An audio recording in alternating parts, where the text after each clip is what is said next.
Assalamualaikum warahmatullahi wabarakatuh. Selamat pagi. Perkenalkan, nama saya Putri Rizky Empayang, angkatan 2018, kelas Palembang. Program studi Pendidikan Sejarah, Fakultas Keguruan dan Ilmu Pendidikan, Universitas Sriwijaya. Di sini saya akan membuat video tugas mata kuliah, media dan sumber belajar sejarah. Di dalam video ini saya akan mempresentasikan tentang karakteristik, jenis-jenis, kelebihan dan kekurangan media pembelajaran. Baiklah, langsung saja. Sudah kita ketahui di mana di zaman era yang modern ini suatu komponen yang sangat berfungsi dan sangat berpengaruh dalam proses pembelajaran itu adalah penggunaan media pembelajaran. Dan secara umum media pembelajaran itu dibagi menjadi 3. Yang pertama itu ada media audio, media visual, dan yang 3 itu ada media audio visual.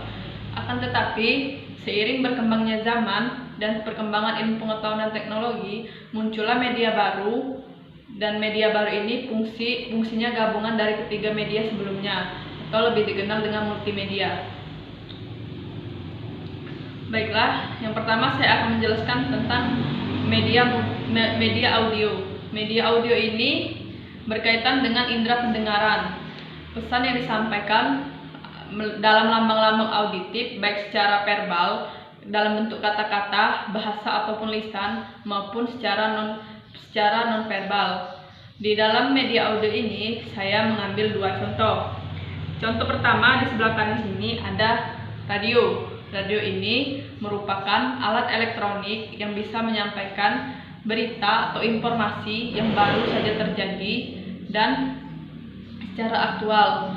Sedangkan di sebelah kiri sini ada alat perekam pita magnetik. Alat perekam pita magnetik ini, media ini tidak bisa diabaikan dalam menyampaikan informasi untuk proses pembelajaran. Nah, di dalam alat perekam pita magnetik ini terdapat dua macam rekaman. Yang pertama itu ada full track recorder, dan yang kedua itu ada double track recorder.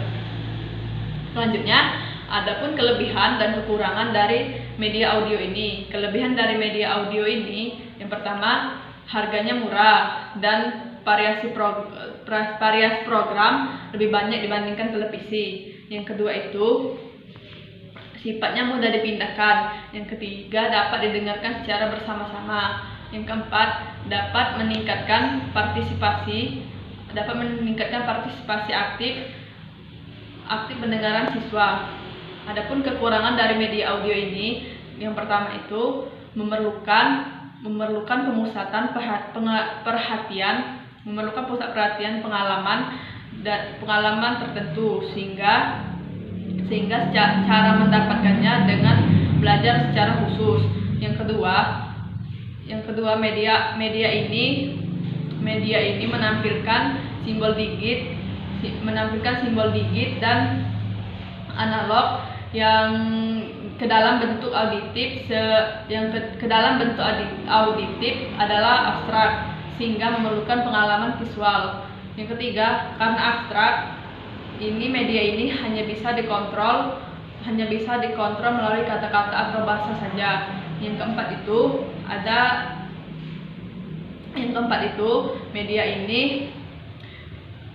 itu media ini hanya mampu dikuasai oleh orang-orang yang mampu berpikir secara abstrak.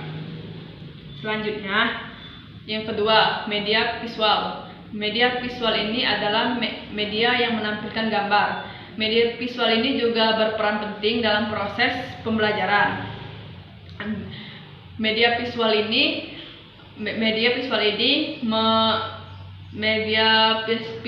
dapat memperlancar pemahaman dan memperkuat ingatan peserta didik. Dan juga media visual ini juga dapat mempengaruhi atau menumbuhkan minat dari siswa tersebut untuk menggabungkan isi materi itu dengan dunia nyata yang lebih efektif. Nah, di dalam Di dalam media visual ini saya mengambil 3 contoh. Yang pertama itu ada diagram, yang kedua ada peta, yang ketiga itu ada grafik. Adapun kelebihan dan kekurangan dari media visual. Kelebihan dari media visual ini, yang pertama analisa tajam. Analisanya tajam sehingga berita yang disampaikan bisa dengan mudah dipahami. Yang kedua itu dapat mengatasi keterbatasan pengalaman yang dimiliki oleh peserta didik. Yang ketiga itu memungkinkan adanya hubungan interaksi terhadap lingkungan sekitar. Yang keempat itu dapat menanamkan konsep yang benar. Yang kelima itu membangkitkan minat dan keinginan yang baru. Yang keenam itu dapat meningkatkan daya tarik dan perhatian siswa. Adapun kekurangan dari media visual ini, yang pertama itu harganya relatif cukup mahal, lambat dan kurang praktis, tidak adanya audio, dan visualnya cukup terbatas. Selanjutnya, yang ketiga itu ada media audio visual. Media audio visual ini adalah media yang unsurnya terdapat gambar dan suara. Di dalam media audio visual ini terdapat dua macam jenis. Yang pertama itu ada media audio visual gerak dan ada media audio visual diam. Di media audio visual gerak ini media yang instruksionalnya modern dan juga mengikuti perkembangan zaman yang saat ini karena meliputi penglihatan, pendengaran, dan gerak. Di mana contoh dari media audio visual gerak itu di sini ada televisi, dan yang kedua itu ada media audio visual diam. Media audio visual diam itu contohnya di sini film bingkai suara. Selanjutnya kelebihan dan kekurangan dari media audio visual. Kelebihan dari media audio visual ini, penampilannya tidak membosankan, dan juga yang kedua itu hasilnya lebih mudah dipahami dan dimengerti. Sedangkan kekurangannya, pelaksanaannya perlu waktu yang cukup lama dan juga memerlukan tempat yang luas, dan biayanya juga relatif cukup mahal. Tidak bisa digunakan kapan saja dan di mana saja. Baiklah, yang terakhir itu ada media multimedia. Multimedia ini di awal tadi kan sudah dijelaskan bahwa ini adalah kombinasi antara ketiga media sebelumnya, yaitu audio, visual, dan audio visual. Nah, di dalam multimedia ini terdapat video, audio, grafis. Nah, di dalam multimedia ini lebih diarahkan kepada komputer yang dalam perkembangan saat ini sangat pesat sekali perkembangan komputer. Dengan adanya internet juga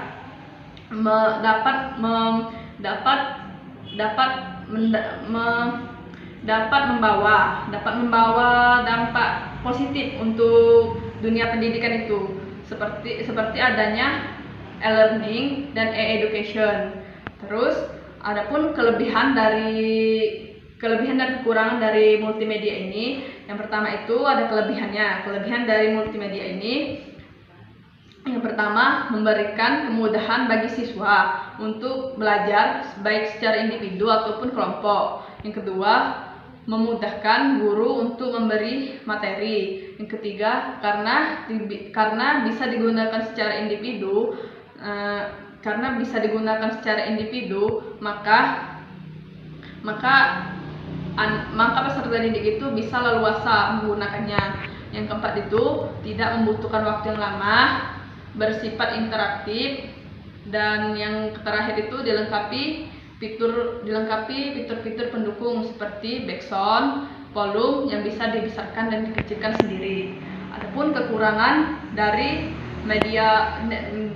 multimedia ini, Harganya relatif cukup mahal, dapat memberikan dampak negatif jika jika peserta didik itu tidak diawasi oleh guru ataupun orang tua secara langsung. Yang ketiga, multimedia itu kan bersifat interaktif, sehingga hanya terbatas pada pusat materi yang digunakan perangkat lunak gratis. Baiklah, mungkin itu saja yang bisa saya sampaikan dalam video presentasi kali ini. Jika ada salah kata ataupun materi yang kurang dalam video ini, saya ucapkan mohon maaf, dan saya akhiri. Wassalamualaikum warahmatullahi wabarakatuh.